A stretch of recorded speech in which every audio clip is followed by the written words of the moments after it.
Hello everyone, and I thank you for being here today and watching this video. I'm going to be sharing a art portrait time lapse, and first I'm going to find my sketchbook page where I thought of this idea and implemented it while looking at a reference picture. So here it is. And I want to do a sketchbook tour after I finish this sketchbook, but I have gotten it pretty recently, so it's going to be a video for the near future. But I wanted to do this this portrait with two red dots and something that's a little bit abstract. So I just wanted to add a little bit more spice to the drawing. So now that you have seen the sketch, let's go take a look at the materials I'm going to be using. I'm going to be using my Prismacolored colored pencils. I have been using them for my art portraits, like everyone. And I already selected my colors. As you can see, I selected warm tones such as oranges, pinks, and some skin tones like peach, brown, and etc. And here's a closer look at them. And if you want to see a Prismacolored review, I have it on my channel, so go check it out. And in my last YouTube video, I did review the Touch 10 alcohol markers, and I'm going to be showing you those ones as well since I want to use them more often. I'm super glad that I bought them because I have a wide variety of skin tones to choose from, and it's a good purchase.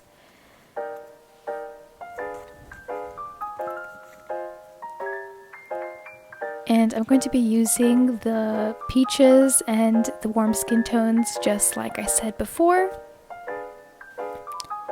I'm tapping the colors or the markers that I'm going to be using, and let's get into the sketching part of the drawing.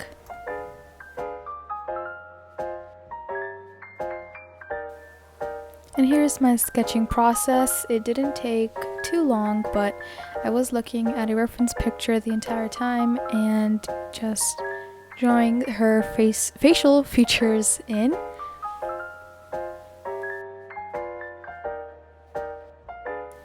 And if you have been watching my previous YouTube videos, which I thank you from the bottom of my heart, you know that I start with a marker base and I block in the base color. And actually my black marker has been running out and it hasn't been that pigmented, but I had to use a gray, so I had to improvise, and it isn't really noticeable.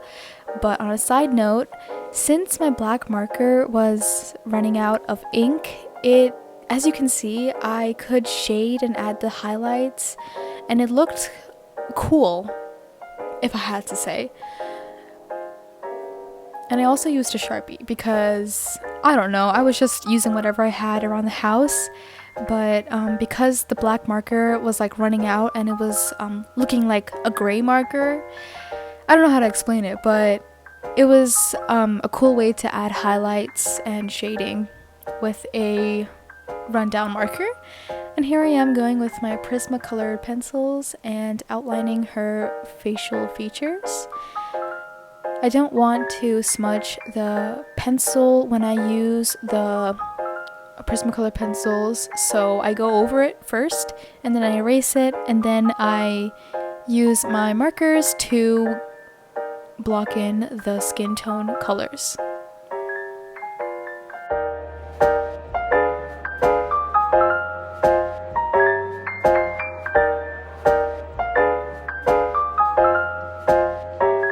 And here I'm going to take out my skin tone markers, which I looked at the reference picture and I picked out, and I'm going to block in them. And I would have liked the brush tip markers a lot better than the chisel tip and fine tip, but the chisel tip of itself is so juicy and pigmented, and it really just made up for the fact that I didn't have a brush marker tip. So I'm adding the base and, you know, her lip color and everything based on the reference picture.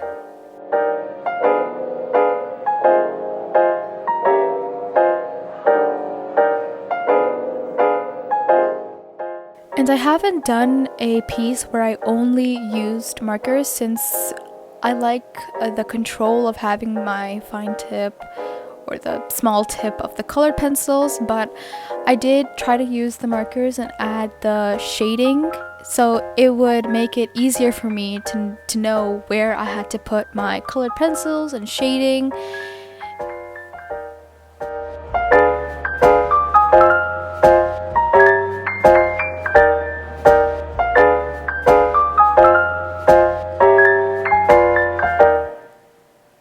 And here I am just shading in the neck portion, and I usually start on something that is not the face, like the neck or, you know, another body part or something if that pertains to the actual piece, because I want to be warmed up per se before I start the face and, you know, get into the habit of blending and layering.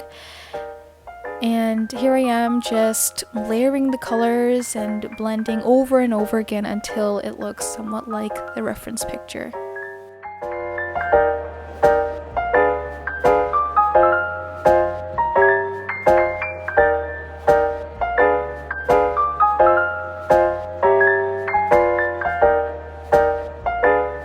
And now I'm going in with my white Prismacolor pencil and I'm noting down the areas where it is lighter and has highlight, and I'm also going in with my brown and doing the same with the shadows, so it would make it a lot easier when I layer in the colors permanently.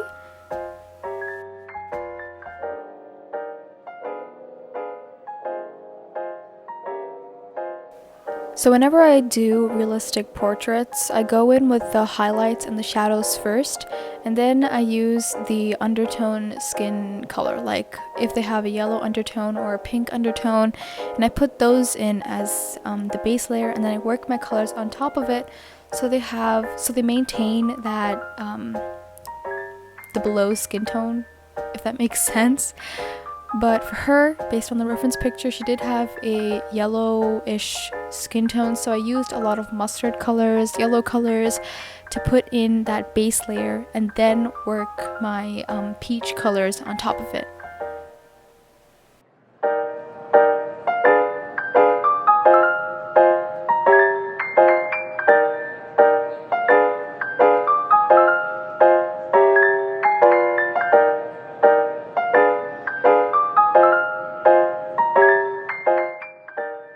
And while you guys see my drawing process in the background, I want to talk about something that is a little bit more on the serious note, and these are the Asian hate crimes. I would appreciate if you would listen to what I'm going to say and execute it, which means, you know, do your part, use your platform if you have one, and raise awareness. But I'm just going to talk a little bit about it, and I'm actually going to go into real in-depth details on my TikTok and Instagram. The links are in my bio, so you can listen and, you know, properly know what happened or what is happening to these Asians. So the Atlanta spa shooting was targeted. It was a racial hate crime, and 8 people were killed, and 6 of them were Asian women. The names are going to be up on the screen, and we have to remember these names and remember that they did not deserve this, and we have to play our part and make sure that these families deserve justice, and that we can show a little bit of humanity towards them and make sure that we don't spread the hate, and we accept everyone, no matter the race, the color, and etc. And even if you don't have a platform to share these hate crime stories with, you can always educate yourself and others by looking it up and just teaching yourself that hate is not the way. It's never the way. Violence has never been the way. And we have to accept everyone, no matter their color or their race. So I know you guys are good people. I know you guys, you can make a change. So please take my words seriously when I say that educate yourself and others, so things like this don't happen in the future where they tear us apart.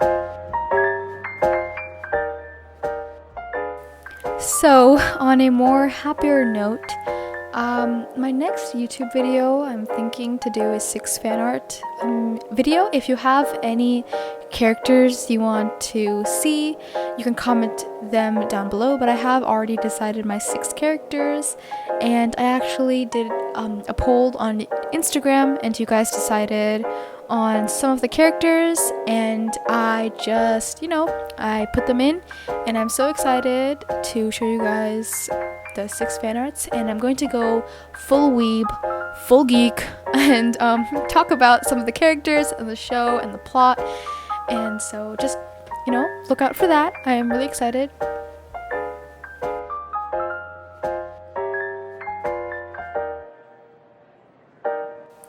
And this is like my midpoint where, I blended most of her skin in and put the highlights and shading, and I'm just going to keep layering. I want to do a tutorial, but portraits are a little bit harder to explain because you need to understand light sources and human anatomy a little bit more, but I do want to do different kinds of tutorials in the future, so if you want to see any kinds of tutorials specifically, comment them down below, and I will try to implement them in the near future. Specifically for shading, I like to use that color on the screen, that light yellow, when people have a yellow undertone, because it acts like a white for the blending, but it has a yellow tint, and it's super helpful. But here I am just going in with my black, darkening her eyebrows and adding in that, the eyelashes for her eyes. And for the hair, it's super easy. All I just do is do like dark black lines up and down and leave a white area for her hair. And I'm also using that white color pencil to add some of the more blended areas.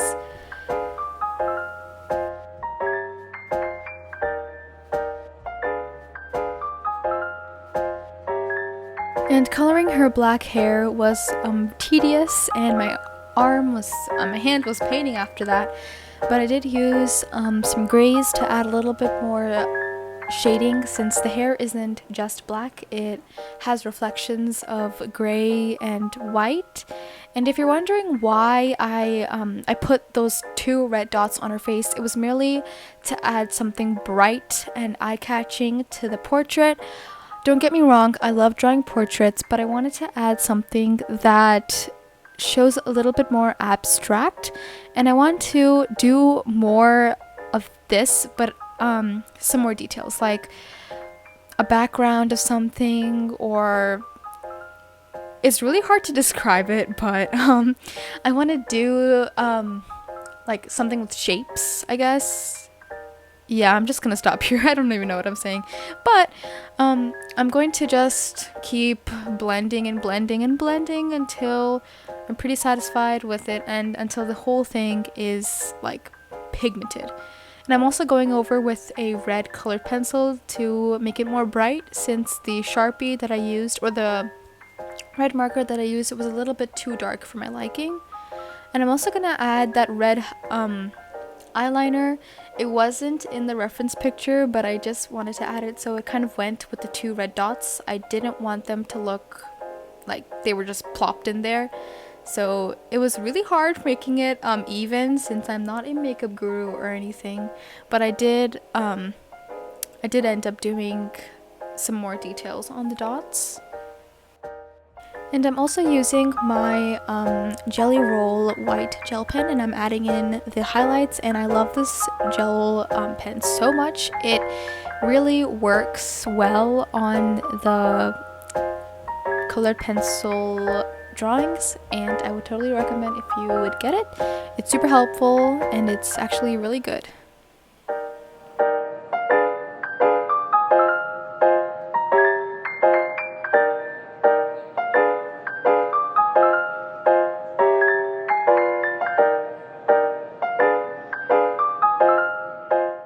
I also felt the drawing was a little bit plain, so I actually went in with my Sharpie and I added the little red outline so it popped a little bit more.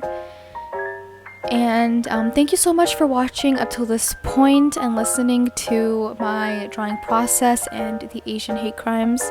Do your part. I'll see you in the next video. I appreciate every one of you, and I hope you all have an amazing day. See you in the next video, and bye guys!